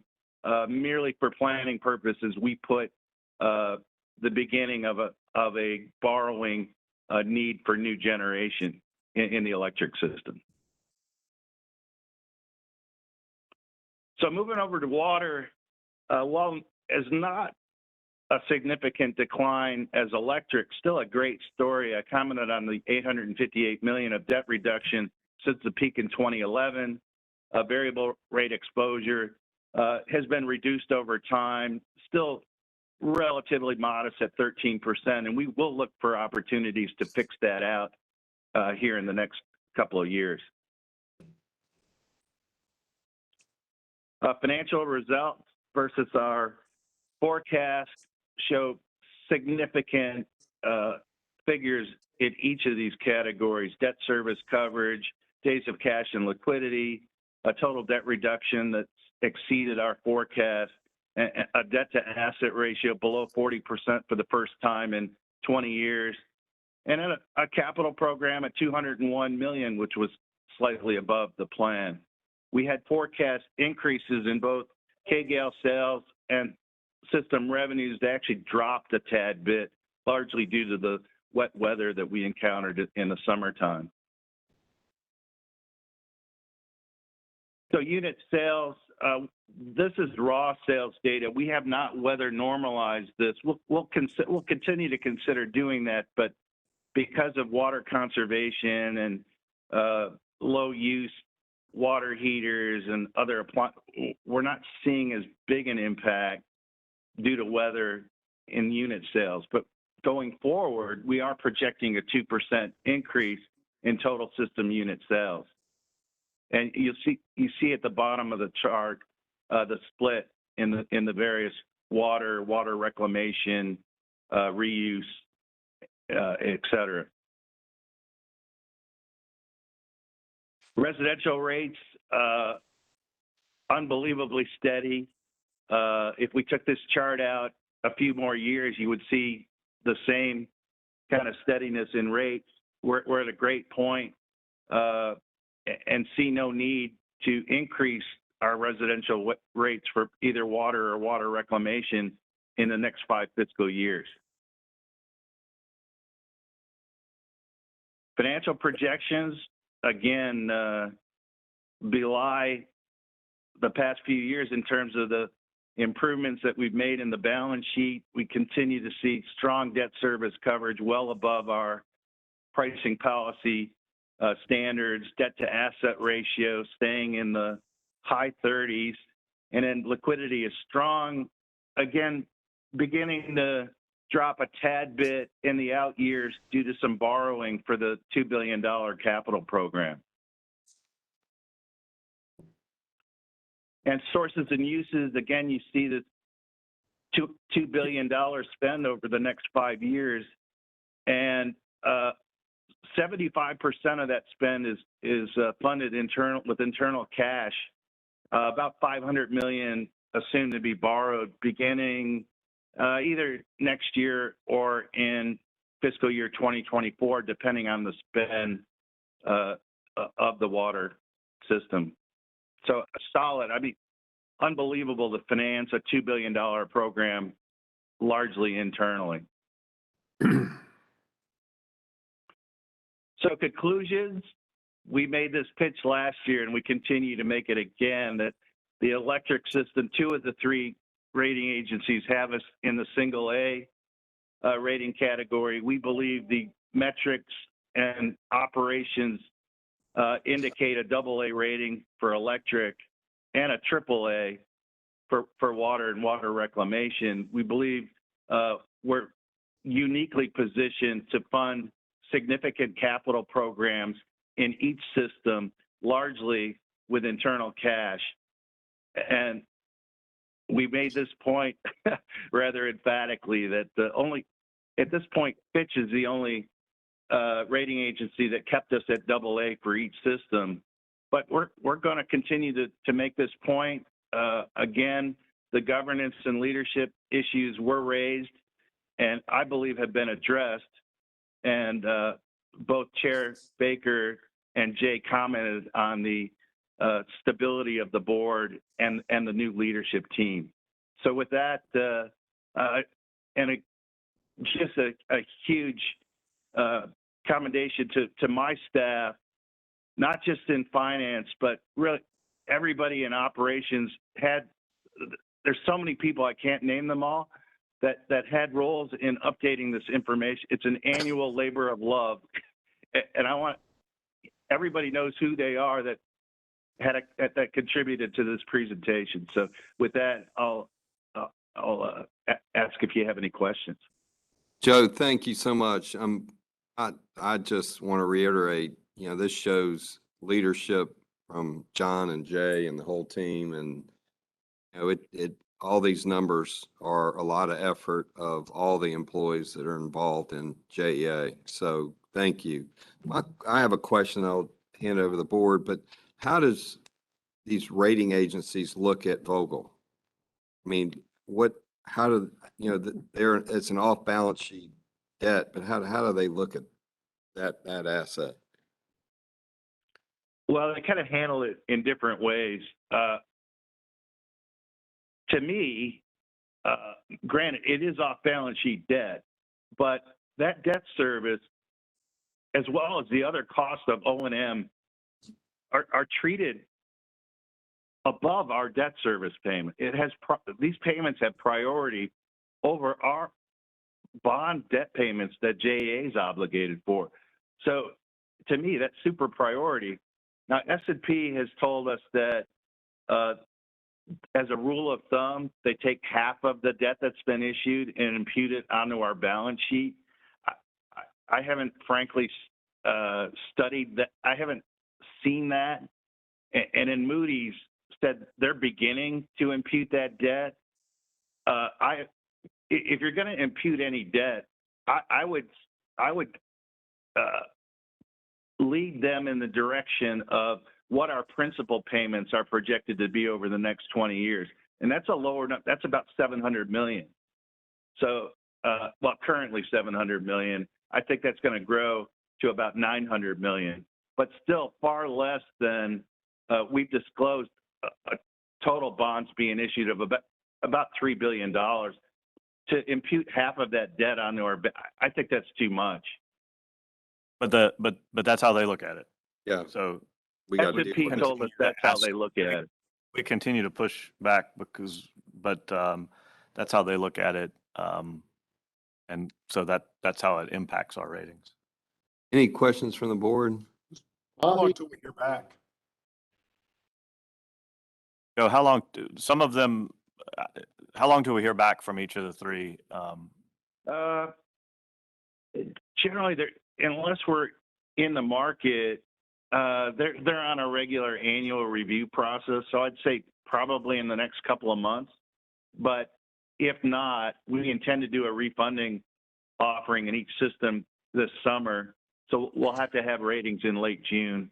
So late June at the latest, I would say. John, you had a question?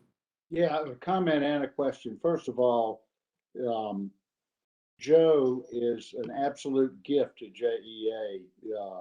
He does the best job anybody could ever do, not only of putting the information together, but presenting it and arguing our point of view. And they love him. They really, really love him and listen to him. And they may not always agree, but we couldn't have a better proponent than Joe Orfano, and we should all be thankful to him. Joe, I think it would be useful if you sent out some of those electric charts with a dotted line that showed your argument about the principal payments being imputed and S&P's argument about half. It kind of put it in perspective for us. I'd be happy to do that, Chair Baker. Thank you. Anybody else? Thank you for the kind remark. You mentioned, Joe, that they, obviously addressed governance and leadership issues. Did they proactively ask any other questions that were kind of aha moments for us in the presentation? I've always loved hearing what their questions are when I've made these presentations in the past. No, I think we were prepared. I'll phrase it differently. You can tell where they're going by the way they ask the question. So I would, if there was any insight, that would be valuable. Well, the stability of this board, they recognized. And when Jay went through the backgrounds of the leadership team, I think to a person, they were comforted by the breadth of experience and some that had been appointed from that were here already, but just the varied nature of the leadership team, and again the stability of the board, I think it's been recognized, and that probably was difficult. The board was still relatively new a year ago, and Jay had only been in place for, I believe, 3 months when we met with him last February. So it was a more difficult proposition, I'd say, and because all three agencies have really commented on the governance and the leadership issues from the prior regime. But I'll say that, just to reiterate Chair Baker's point, is Joe, through the transition from the old to the new to the interim, he has been a stable force and been amazing asset of leadership all the way through. So I just want to reiterate the point that Chair Baker made. And thank you, Bobby. I appreciate that. Well, These Question, results. Joe, real quick, I would say that the biggest thing that was different than has been in the past was their focus on environment, social governance, ESG. That was the one thing that I think was different. I don't know about caught off guard, but different, and they're going to look at that in more detail. And we talked afterwards about how I believe that we already are doing. We have lots of air quality and nitrogen and some of the work we're doing. We are an environmental organization and we're doing a good job on that. We participate in the community. There's an awful lot of things I think that we are already doing in that, but it is a new way of thinking than what we've had in the past. So that would be the biggest change in the things they're asking. Otherwise, their questions were similar to what they asked before, and they're well versed in what we do, and they know us, they know the city of Jacksonville, and they know the business, and it was a good conversation. Thank you. Let's move to the nominating committee. Hand it over to Chair Baker. Yes, sir. The nominating committee consisting of myself, Bobby Stein, and Marty Lanahan met on February 11th. As outlined in the JEA bylaws and board policy manual, the purpose of the meeting was to select a slate of officers consisting of the chair, vice chair, and secretary for the term of April 2022 through March 2023. Upon election, the term will begin on April 1, and the members will hold office for 1 year or until a successor is chosen. The chair may serve for 2 consecutive 1-year terms. At our meeting on February 11th, the committee unanimously voted and recommends Bobby Stein as board chair, Marty Lanahan as board vice chair, and General Joe DeSalvo as board secretary. Accordingly, I'll make a motion to that effect to elect that slate. Second.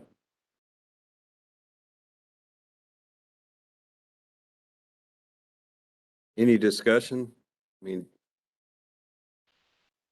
all those in favor? Aye. Aye.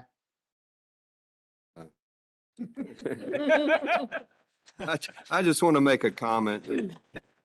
This is you know, this has been a long journey. And John, Chair Baker, when we took this over, we didn't know what we were going to face. And the people that were here from the beginning, you know, going through a transition, bringing in the new team, I just can't say enough great things about Chair Baker, his leadership. And not all of this was easy. We had some difficult decisions to make, and it was what he's done for our community to steady the leadership of JEA and to put it in the right direction for not only the community, but the 2,000 plus employees. I think we all need to share how much appreciation we have of Chair Baker. Here.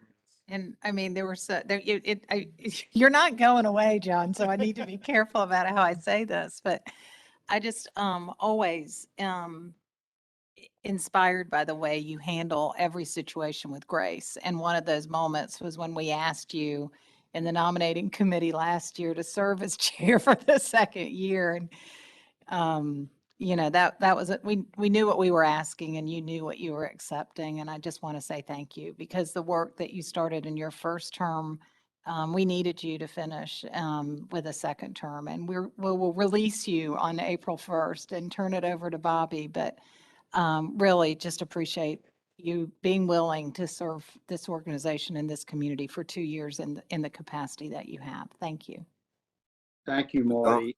I will tell you, we will have no more comments about me. I knew he was going to say that. I will tell you that the neatest thing about being chair of JEA was the the really unanimity that this group had on all the tough issues. And they were tough issues, and there were two sides to a lot of those equations. And we all stuck together and plowed forth. And I think that's why I think you're going to see some upgrades in our ratings, because the rating agencies really saw what happened. And I thank you all for that, and made what I did very easy. But wouldn't you think smart Chair Baker would hand this thing over when oil prices are $100 a barrel and interest rates are rising? No, but we've got a great team here, not only as the management team, but the board. And we are fortunate to be able to represent our community and make a difference. And Jay, you make it easy, and your team makes it easy. So with that, I'll move to the Finance and Audit Committee. Artie? Thank you. Thank you. The Finance and Audit Committee met on February 11th. We had a lot to cover, and we did have a quorum for the meeting. We obviously met with E&Y. The financial statements are in your package, in your board package in the back.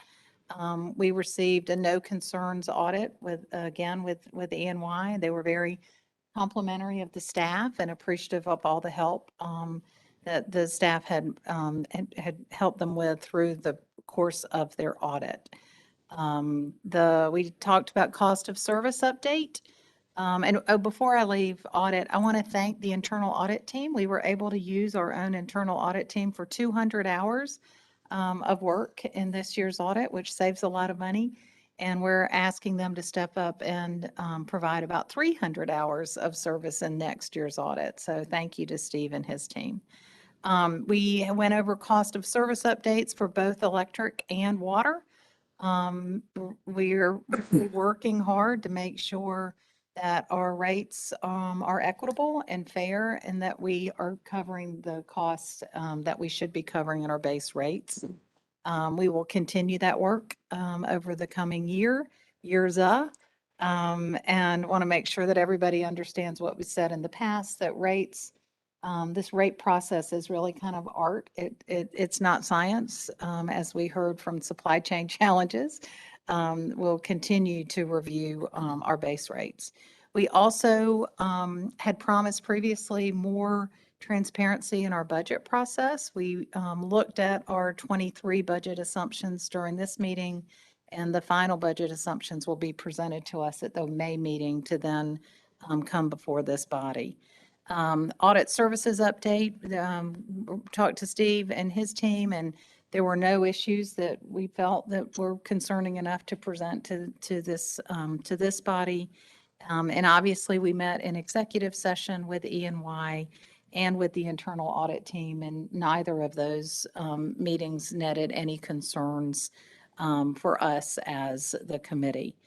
We approved our minutes from the October 15th meeting, and that was our only action, but it does require a motion from this board to approve. Is there a motion? Moved. Second? Any discussion? All those in favor?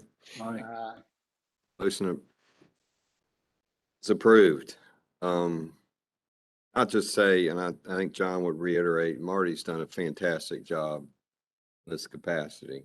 Oh, thank you. You've done super job.